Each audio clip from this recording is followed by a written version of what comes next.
Hey everybody, Skip Ranke. I'm the president of Paragon Marketing Group, and we are here for Main Street Marketing. And we have with us today, boy, I got to tell you, we got this guy. We got the guy. He is from Paul Newberger, and he is the LinkedIn man. This is somebody you've got to watch, and you've got to listen to everything we hear today because he just knows everything about LinkedIn. I'm a huge, well, go ahead. I was going to say, way to increase the pressure on me now, Skip. Now I'm feeling a little nervous here today. Well, you eat nervous for breakfast. I do, and it tastes very good, by the way. Very good. Delicious. A little salty. Mm-hmm. So I'm a big advocate of social media all the way around. And one of the biggest things we always have problems with when we talk to our clients is they say, well, you need to be on social media. It's bringing up a wall. The wall goes up and people are just like, I don't want to be on social media. I don't want anything to do with it. And then they say, well, okay, I'll get on Facebook. Well, that's great, and maybe that might be a place that you need to go. However, is it the right audience? Is it the right place to go? Is it the right people? And many times, invariably, when you talk to them, it's about you're looking for business to business. So LinkedIn is the place that they need to be. However, when you say LinkedIn, the wall gets bigger, it gets deeper, and it gets wider. People don't even want to get involved with it. And it's one of the biggest networks in the world. It's got like 610 million users in 200 countries. So what an audience that you can reach to build your brand. I mean, it's amazing. And so one of the things that we always get questions on is how do I get started? What should I do to get going with LinkedIn? Because there's so much you can do. How do I reach people? What's the first step that I should do with LinkedIn? And I say, well, obviously you got to set up an account. But from there, what do you do? What do you tell people when they don't do LinkedIn enough? What are you telling people? Yeah, well, the first thing you got to do when it comes to LinkedIn is you got to take a breath. Because there's an awful lot of stuff on the social media platform, right. And you're never going to master everything, and you're never going to master everything right away. So the first thing you got to do is you got to realize this is going to be a bit of a process, baby steps. Mm-hmm. Let's crawl, then we'll walk, then we'll run, then we're going to monetize the heck out of this thing. So yeah, obviously let's get on LinkedIn first and foremost. But the number one thing, what I see, one of the biggest mistakes when it comes to LinkedIn is people try to go from 0 to 60. So rather than getting their profile in order, rather than learning the ins and outs, rather than learning how to search, rather than learning just kind of what the functionality is, they want to be this innovative thought leader that everybody follows, and they have 10 million followers. And when they don't have 10 million followers, they start going, I told you this wouldn't work, and they go home. Right. So I think there's a progression here, and I'll go through it very quickly because I know there's more you want to talk about. But the first thing is you got to get your own house in order. People are going to be checking you out. If you're going to be putting out content, if you're going to be searching other people, individuals are going to want to visit your profile. And if your profile disappoints, if your profile doesn't rise to the expectation you're setting, just like that, you're leaving a bad first impression and you're out of there. So number one, get your own house in order. Get your profile up to speed. Take advantage of everything that LinkedIn offers, because if you can reach all-star status on your profile, that's going to help with the algorithm and so many other things. Number two is once you start doing that, learn the functionality. Learn how to search. Learn how to look for mutual connections. Learn how to take advantage of some of the advanced features, which we can talk about today or in follow-up conversations. And then once you have your profile in order, once you have your own house taken care of and you know a lot of these important functionalities, now let's put out content. Now let's try to be found. And I think that's the most logical progression that people should follow. One of the things you just mentioned was all-star status. All right, what's all-star status? Yeah, so all-star status is a badge that you get from the LinkedIn organization for pretty much taking advantage of everything that they have.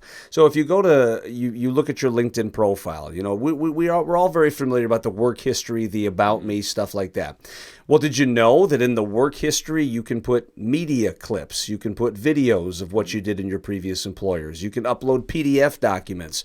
Did you know that if you scroll down far enough, you can take advantage of what you've done in the community, boards that you serve on, volunteer work that you've done before? Did you know that if you scroll down farther than that, you can talk about certifications that you have, heck, even different languages that you speak that people might be of interest? LinkedIn rewards you for filling out your profile completely. When you do that, you get the All-Star badge. When you get the All-Star badge, you're more searchable, you're more findable, and then when you start posting content, it's going to curry more favor to the LinkedIn algorithm, which is just going to get you in front of a wider audience. When you talk about the LinkedIn algorithm, people need to understand what that is and how that works. And sometimes it's hard to explain to people.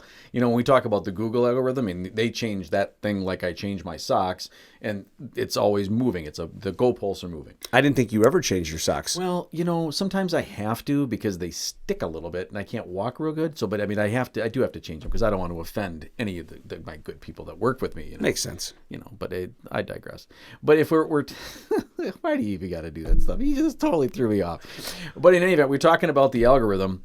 Talk about the algorithm with LinkedIn a little bit. It's how are you leveraging that to your good on LinkedIn? Yeah, well, I mean, that's the $1 million question. I mean, and again, if anybody tells you they understand exactly how the LinkedIn algorithm works, they're lying, because right. We'd all be multi-billionaires, and that's a very closely We'd be on a secret. Beach. We would be. Yes, we'd be living the Skip Ranke life every boat. Single day in a boat. So, but the one thing that I will tell you about the algorithm, LinkedIn wants other LinkedIn users to engage with each other. So the number one thing that LinkedIn measures with respect to the algorithm is engagement. Mm-hmm. So if you do a post and you do that 10 hours ago, and after the course of 10 hours, you have 2 likes and a comment, the LinkedIn organization is going to say, nobody cares about this content. Nobody's paying attention to this content. I'm going to squash this content. And now you're left floundering because nobody was engaging with it. Right. If I, on the other hand, put out a post 10 hours ago, and over the course of those 10 hours, I've gotten 156 likes, 37 comments, and 9 shares. What do you think LinkedIn's going to say? LinkedIn's going to look at that and go, wow. We love you. Right. People are engaging with this content. People like this content. Don't forget, LinkedIn is a business. Mm-hmm. They want you to buy the premium. They want you to buy the sales navigator. They want you to spend time on their website. Right. Well, why are you going to spend time on their site if they keep feeding you content that is irrelevant, content that you don't like, content that you don't need? So me and my post, I get rewarded, I get pushed out, I get on more people's posts and feeds where you get squashed. So to keep it simple, the number one way to curry favor with the algorithm is to get engagements. And you know what? Even if that means you have to comment on your own post.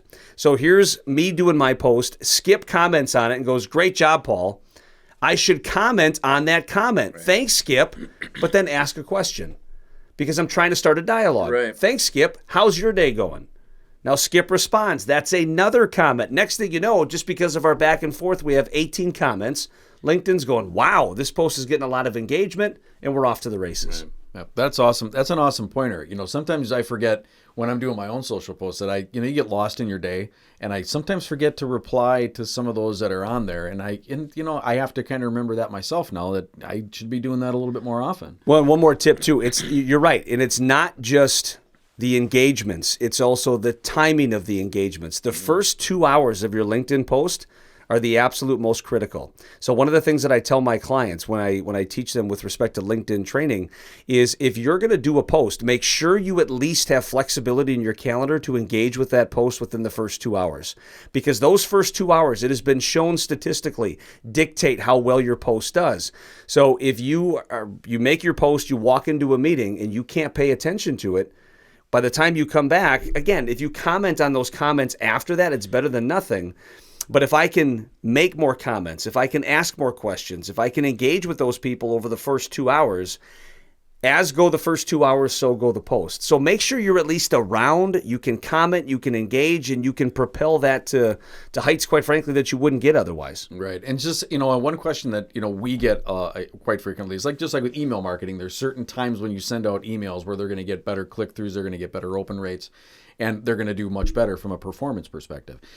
On the LinkedIn side of things, what have you seen is what, I don't want to say the magic time or it's the looking into the crystal ball, but what have you seen as been the best time for people to respond, for people to engage? Is that a Monday morning for you? Is that like a Wednesday, or what do you, because you're posting 5 days a week, if all the time. So you're on LinkedIn, you're just very, very good at it. But what has always been your number one, or what do you think is your best day? Yeah, so honestly, although I appreciate the question, I think that's the wrong question, because what I don't want people that are listening to this, I don't want them to say, "Oh, Newberger just said Wednesday at 8. I'm going to start posting at Wednesday at 8." The best time to post is now.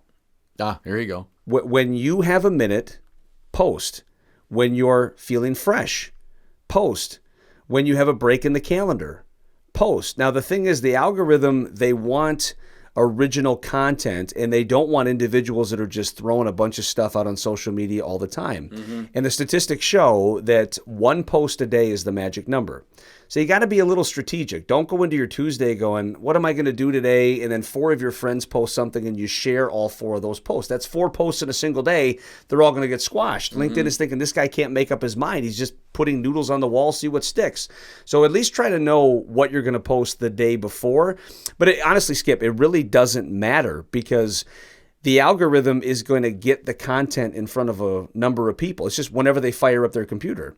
If you and I are connected, you've been engaging with my posts, LinkedIn says, wow, Skip and Newberger, they go back and forth on this content.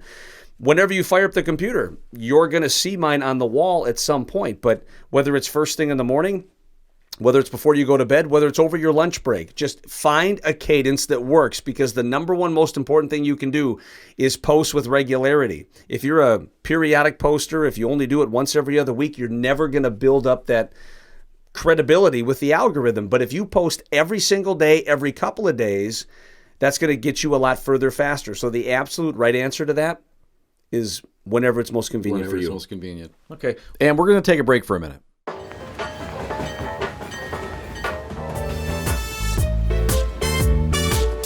And we are back with Paul M. Newberger, the LinkedIn guru. This is a man that uses LinkedIn every day and has achieved amazing success with many of his businesses. And you own 4 businesses, right? Up to 4. Up to 4. When are we going to see 5? Maybe by the time this podcast is done. I don't know. We'll see. Very good.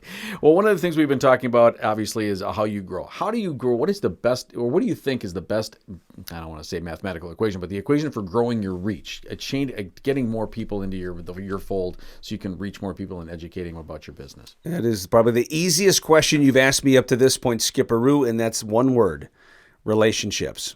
What you see too often with these individuals is they pay attention to the metrics, which you should. You should always know your numbers. Right. How many people view your profile? How many people watch your videos? How many people engage with your posts? That's all vitally important. I'm not saying it's not.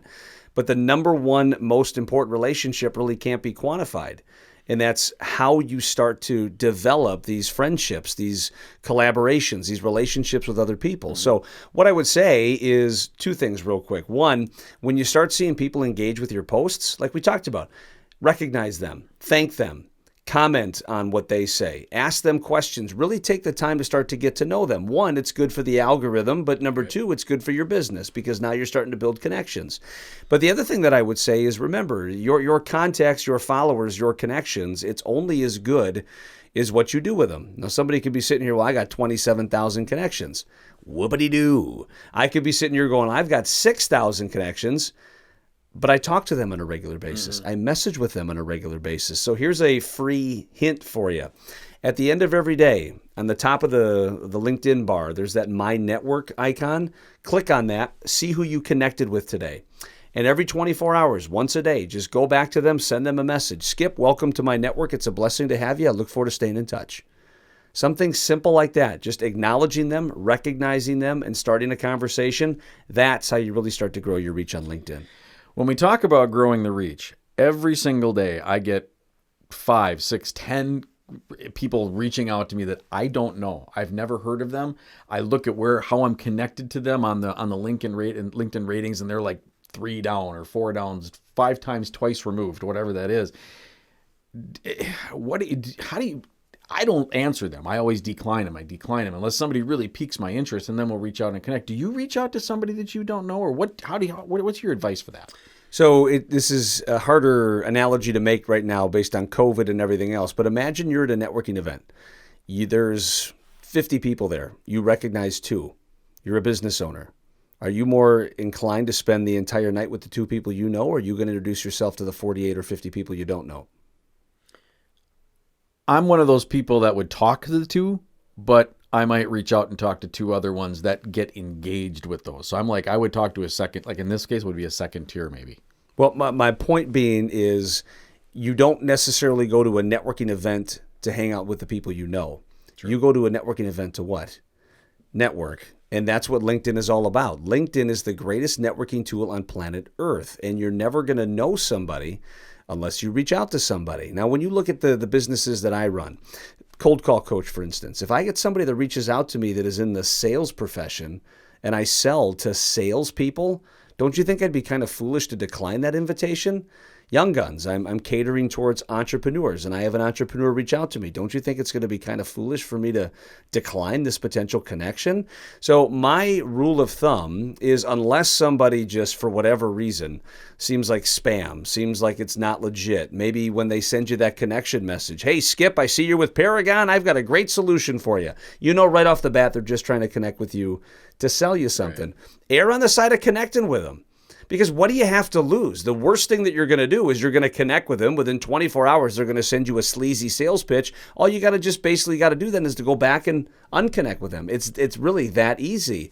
But I like to give people the benefit of the doubt. You don't know what you don't know. And if you're thinking this person could be a prospect, this person could be a center of influence, this person could be a referral source, this person could at some point, someday, be someone that I want to sell to, why would you want to close off all those opportunities just by living in the today, the here and now? That's never made sense to me. That's part of the reason why I have over 30,000 followers, and that's part of the reason that I sell to so many people, is because I've got such a vast audience, because I've given people the benefit of the doubt, and it's turned out to work fairly well for me. So maybe opening up the mindset a little bit and not staying in the tunnel, open up the windows a little bit and maybe look at, but being, logical about it. Right. Where somebody is today is not always where they're going to be tomorrow. Now, again, I'm not telling you to be stupid about it. I'm not telling you to continue to listen to these sleazy salespeople pitch you something. But this person, I might not have a need for today, but once I connect with them, I'm always connected. Maybe in 2 years, they're going to be the president of their company. Maybe in 2 years, they'll be a salesperson at a firm that I really want to do business with. Why would you close out the opportunity of where they're going to be tomorrow just based on where they are today? That's never made sense. I think that's narrow-minded, and I think that results in people losing opportunities they otherwise would have had. Yeah. One thing, when we talk about selling, one thing I've always avoided on LinkedIn is like social selling. Like always saying, hey, here's a product we're selling. Hey, we're selling this product. Hey, we're selling this product. But it's okay to do it once in a while. But do you agree with avoiding like social sell? So price, and like pushing products. It's an educational platform, right? Yeah, it is. Obviously we're on LinkedIn to make money. If you're just on LinkedIn to see what other people are doing, and you're just on LinkedIn to build some nice relationships, you're missing a tremendous opportunity. So you got to sell. But the question for me always comes down to, what do people buy first? Do people buy people first, or do people buy companies first? And I think for most people, we would agree that people buy people first. Once I know Skip, once I like Skip, once I trust Skip, now you've got the keys to the kingdom. I'm going to go to the ends of the earth for you. But how am I going to get to know, like, and trust you first? Not by you ramming your products down my throat, right, but by you asking me questions, by us sending messages back and forth, by me responding to your posts, you acknowledging the response, asking how I'm doing. Next thing I know, every couple of days, I'm checking in to see how you're doing. Now the pump is primed. One of the things that I like to do for my organization, it's part of the reason we sell as much as we do, is, like I said, we go back every 24 hours and see, who did we connect with today? We send them a quick message. Thanks for being a connection. It's really appreciated. But there's so much to be said for giving somebody value, giving somebody a gift. Hey, Skip, thanks for connecting with me. Here's a free chapter of my book. Feel free to download it. If he doesn't want it, he's going to delete it. But if he does like it, what's he going to say? Paul, thank you. That's very nice. I'm going to download it. And then maybe in a week down the road, I'll circle back. Skip, did you have a chance to read it? What'd you think? I'm starting a dialogue. That's what LinkedIn is. Starting dialogues. Once we know each other, once we like each other, once we trust each other, now we're going to sell. And usually it's you coming to me versus the other way around. Right. I'm going to ask you a question. I love questions. And so you and I we're brothers in Christ, and we belong to C-Suite for Christ. It's one of Paul's businesses that he owns. Awesome organization, just has grown by leaps and bounds worldwide now. But are those posts that get the most traction for you right now? Not even close. Not even close. It's crazy how good C-Suite for Christ posts have done. And just to give you an idea, and again, I know we only have a short amount of time here on this podcast, so if anybody wants more information on how did you do that, how did that work, obviously I'm an open book. Feel free to contact me and let me know. But the C-Suite for Christ business page, usually on LinkedIn, business pages don't perform as well as your personal page. They just don't have the same reach. They don't have the same scope. Yet, just by posting every single day, pun intended, religiously on C-Suite for Christ, the traction has been unbelievable. We are averaging 25,000 impressions a day. A day. We only have 12,100 followers. So if you think about that, 12,100 followers, but our impressions are almost 2 to 2.5 times the number of followers we have. What does that tell you? That means people are sharing our content. They're introducing it to new markets, and those new markets are absorbing our content. So C-Suite for Christ is setting the world on fire, which for me on a personal level is outstanding. It shows that LinkedIn, and don't ever believe this for a second. People will say LinkedIn is not Facebook. LinkedIn is a business platform. LinkedIn is for professional stuff only. I call BS on that every day and twice on Sunday. Because when people buy people, how are they going to know who you are if you don't share who you are? People want to buy from people that have the same values, morals, and ethics. Well, how are they going to know what your values, morals, and ethics are if you don't share about them on LinkedIn? You should talk about what you believe politically. You should talk about what you believe spiritually. You should talk about what your family has been up to, because that's what people buy, and C-Suite for Christ has been a perfect example of that. That's awesome. So what we're going to do is I'm going to wrap up here today with you. I thank you very much for coming out here and talking LinkedIn with us. Good friend of Paragon Marketing Group, good friend of mine, fellow brother in Christ, and just was a pleasure having you here today. But he has a LinkedIn training. You got to go to paulmnewberger.com. Again, that's paulmnewberger.com. It's on the bottom of the screen there. Check out his LinkedIn training. It is simply amazing. He is the guru. He's the man, good friend, and I appreciate you being here today. I appreciate that, Skip. And yeah, the last thing I'll say about that LinkedIn training, it's not LinkedIn 101. Hey, here's the buttons, here's the features. It's all about monetization, because with respect to LinkedIn, if I can't make money off of it, I don't do it. And there's so much money to be made on LinkedIn. Give me a call. Would love to teach that to you. Thanks again, Paul. Appreciate you, brother. All right. Please stay tuned to check out some more of our podcasts. We got another one coming up in a couple weeks where Emma and I are going to sit down and we're going to just be talking about websites, the do's, the don'ts, and how you can make them better. Thanks a lot. Take care.